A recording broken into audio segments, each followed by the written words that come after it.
I, female 18, recently just had my 18th birthday.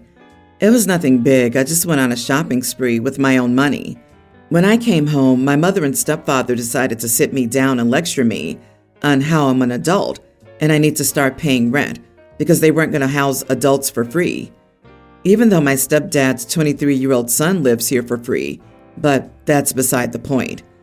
They told me that I would start paying $650 every first of the month, starting on the first of next month. I tried to bring up how my stepbrother doesn't pay anything, and it was unfair to spring this on me when I had just turned 18. But they responded that I must have the money since I went shopping today. Now let me tell you, I pay for everything I have: phone, my car, which isn't under any of their names, my clothes, and even the food I eat, because they claim I overeat, even though I don't. So I agreed I would, but then since I was paying for everything I own, they no longer could treat me like I'm a kid. Instead of them looking at me like I'm their kid or stepkid, I would be looked at as a tenant. They no longer could give me curfews. I would be disabling my life 360, and they could no longer just barge into my room because I pay for it, and they no longer demand anything besides rent on the first of every month. I also told them that if they couldn't follow my rules since I was paying rent, I would rent a room somewhere else. They started an argument, and they started yelling about how I was disrespectful and that this was their house, and they didn't have to follow any rules of mine. So I just left. Now I've been getting calls from my family, calling me ungrateful and saying that my mother could kick me out. So am I the idiot? $650 for one room? Leave now. Cut contact. That is so disrespectful. OMG. I'm literally shocked. The dynamic changes once rent is brought up to an 18-year-old by the parents. End of discussion. I hope you can get a place with some roommates in your area. You are not the idiot. Just be petty. Before moving out, say that you want the same rent stepbro pays. You two pay an equal amount as adults, or you move to see what they say. Move out anyway, of course. I bet the extended family harassing you on their behalf doesn't know about stepbrother not paying anything. Yeah, this is some real golden child BS. It's also bizarre that they were so enraged by you spending your own money on yourself for your birthday. I can't work out what's going on in their heads here. Remember that living elsewhere, you'll need to not only cover rent, but also pay for utilities, contents insurance, all of your groceries and toiletries, and so on. Make sure you understand the full cost before you leap. I never get the logic these parents have, just suddenly springing in on their kid at 18, especially on their B-day. They cannot have it both ways. The fact that they've been charging you for food is insane. In the U.S., parents are legally obligated to provide food and shelter for kids until adulthood. My mom did the same thing to me. It's infuriating. She charged me $500 for my old bedroom. She lives in a 6-bedroom house and wasn't supporting me in any other way financially. I moved out after 2 months, but now my brother's been living in the basement apartment for free for almost 10 years, and she wonders why I rarely talk to her. None of that is okay. I'm so sorry, OP, but they've shown you how they see you, and I hate for them to continue to take advantage of you. Grab all your important documents, find a new place to live, and don't ask for permission or try to reason with them. My wife and I were separated for 6 months on her wish. Let's just say both are at fault, but that's not relevant. I found out that she was sleeping around a few months into separation, and I called her in anger. She told me that we never discussed exclusivity in separation. We did not. It was a mistake, and that if I wanted her to stop, she would. I thought about it and told her to do whatever she wanted. It's not like she can undo that, and if she slept with him once, it's not different from doing it more than once. I started dating again too, and I'm kind of in a relationship with a woman for whom I have romantic feelings. We're not exclusive though. She can date other people, and I can too. My wife wants to reconcile now that she's worked on her issues. She's going to therapy, etc. I'm open to it as there are kids involved, and I see a genuine change in her. We can make it work, but I'm in love with this other woman too, and I want her involved in my life. So I was upfront with my wife. I'm willing to work on our relationship, but I'm not willing to let go of my girlfriend. She said she never had intimacy after I called her that time, as she thought it would hurt our reconciliation if that happened. She even showed me her message to the guy about never contacting her again and blocking him one after I called her. I told her it wasn't relevant that she stopped. I love my girlfriend, and I like her company. She asked me how long I plan to see her, and I told her as long as possible. She's not a fling. I love her. I can't just discard her, nor do I want to. I don't plan to build a family with my girlfriend, nor does she. I just want her company. I want to build back my family with my wife, but I want my girlfriend too. My wife protested, but I told her that she was the one who wanted separation, so she couldn't expect me not to fall in love with someone else. So here we stand. I do want to reconcile, but I won't stop seeing my girlfriend. I love my wife and I love my girlfriend. I don't plan to choose. My girlfriend is okay with me reconciling with my wife. Why are people like this always people who have children? God, I feel bad for them. Everyone's the idiot here. Sorry, but this marriage is over. OP doesn't reconcile with the kids. They'll only hate you for creating an angry, uncomfortable home. Go for a divorce. Enjoy the girlfriends you love and work on being a good co-parent with your ex. Dude, your kids will grow up watching their dad leave in the afternoons to spend time with his girlfriend.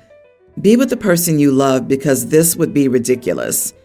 Parents divorcing sucks, but if you guys are mature about it and co-parent really well, your kids would be better off than they'd be having parents who are not in love anymore.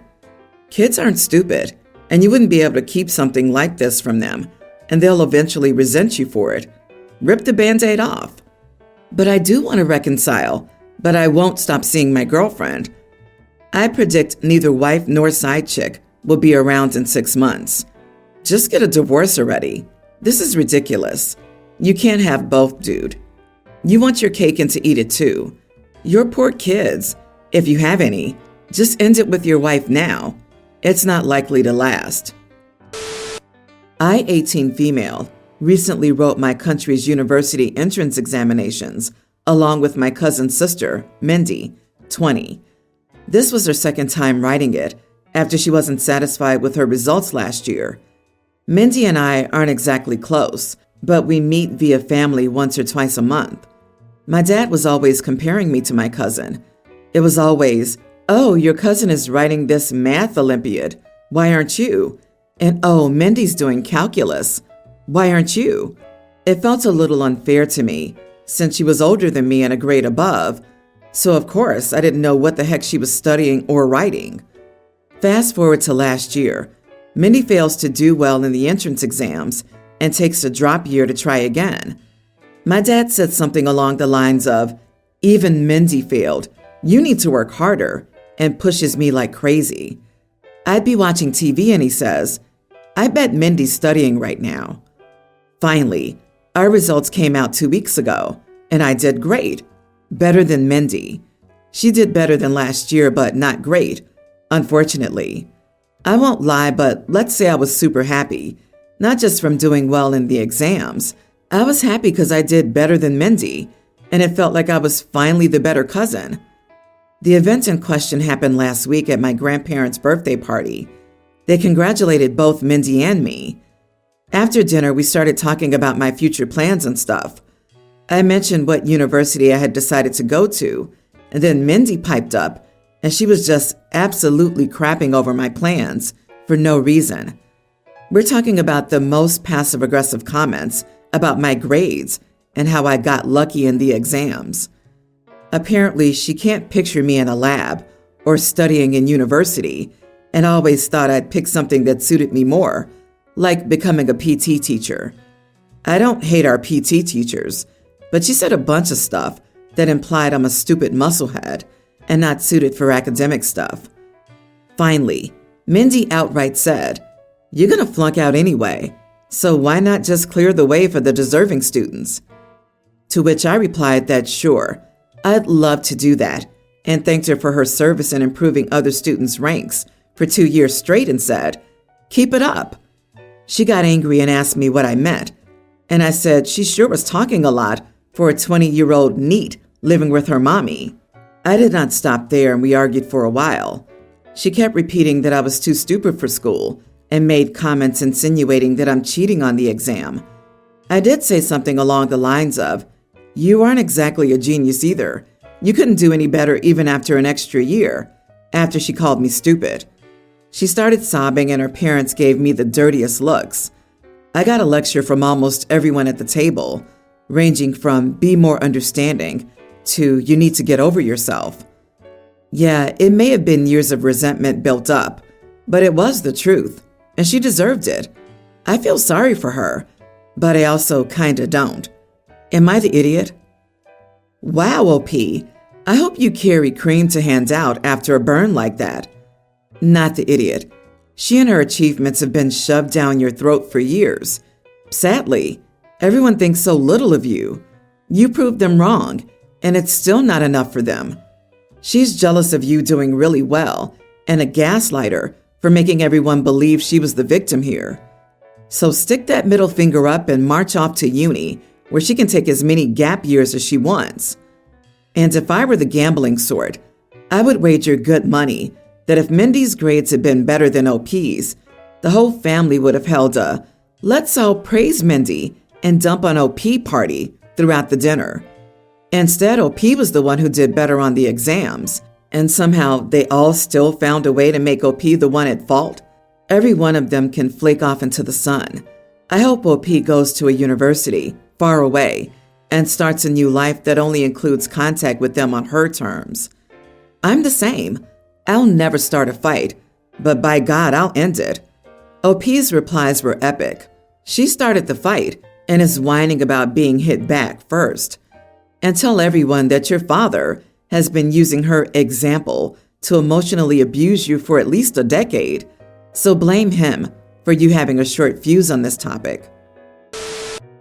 I, 29 female, have 2 nieces, Joy and Kate, both teens. Joy is my sister's child, and Kate is my brother's.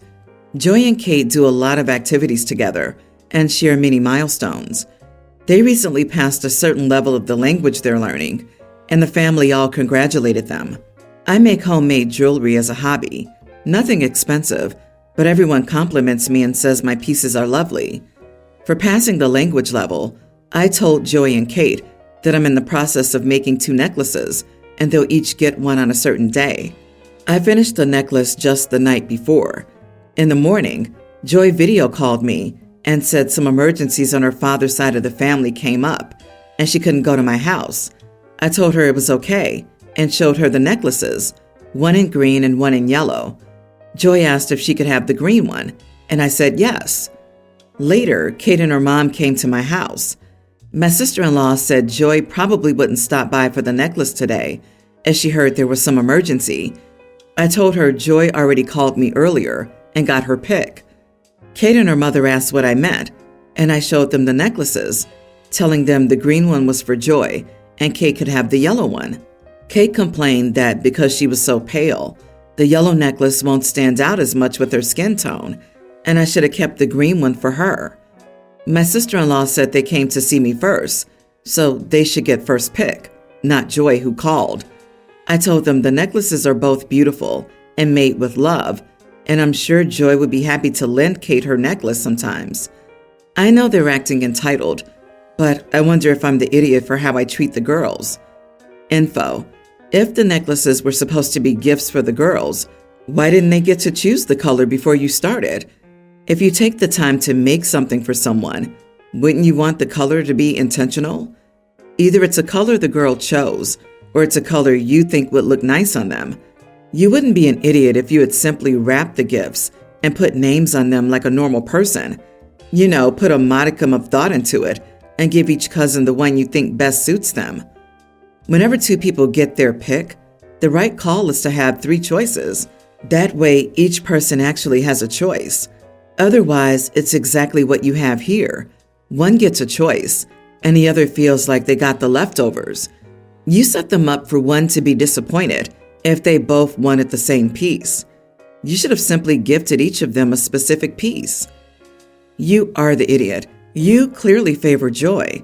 Otherwise, you wouldn't have let her choose her necklace like that without Kate knowing or having them discuss it together. That's really sad for Kate. She worked hard too, and you hurt her like that. Shame on you. Fix this. Apologize to her and ask her what color she wants for her necklace. Then make it for her. I, 28 female, am 33 weeks pregnant. My husband and I have a young son and a tween daughter. My mom took the kids for a few days so I could rest because I haven't slept much more than 3 hours a night for going on 2 weeks. Pregnancy, bladder, and insomnia.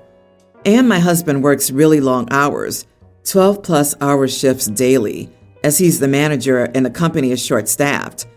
She picked up the kids last night. So basically, I texted my husband at around 11 a.m. and told him I was going for a nap. I hadn't gotten to bed before 4 a.m. and was up at 7 a.m. I fell asleep almost instantly, so I didn't get any of the texts my husband sent me. Well, at like maybe 1 p.m., I woke up to the dog being tossed on the bed with me, who proceeded to get my face. She's not allowed on the bed, so when she's up there, she acts like a psycho. I push her off of me in a sleeping daze and look up to see my husband smirking. I asked him why the heck he would do that, and he goes, "She just wanted mama snuggles, and I wanted to bring you out for lunch."